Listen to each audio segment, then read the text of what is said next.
Nginibingelele ekhaya lamaphupho.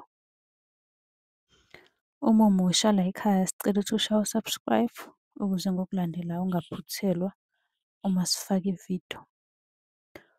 Ukubaluleka-ke kokuthi u-subscribe, senzela ukuthi uma ubuza umbuzo kwi-comment, sithi masibuya nevidiyo eyimpendulo, i-notification izongena kumakhalekhukhwini wakho, ebese ividiyo-ke uyayibona ngokushesha kanjalo.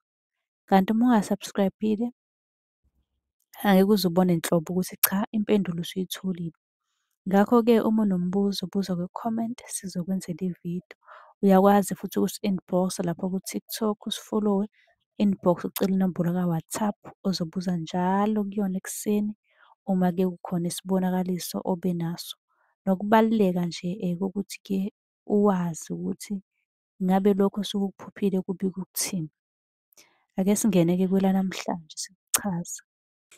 Obhalile namhlanje usibuza ngekati, uthi-ke nginokuphupha ikati. Lelo phupho-ke alikho lihle, abaningi bake bathi-ke ikati liyisilwane uma uliphupha. So uma uphupha ikati-ke kusuke kubika ukuthi bayakugadla, bakugadla ngemithi, kuzomele uqaphele. Ngiyathemba ukuthi uphendulekile lo obuze ngekati, kanti nawe ungayithola impendulo yakho njengamanje uma nje uzokwazi ukuthi-ke ubuze kwi-comment bese sikwenzela eyakho ividiyo, okanye-ke usi-inbox ucele inamba ka-WhatsApp, usi-follow-we kuzo zonke iy'nkundla zokuxhumana ukuze impendulo izofika ngokushesha lapho kuwena, u-subscribe. Nisale kahle.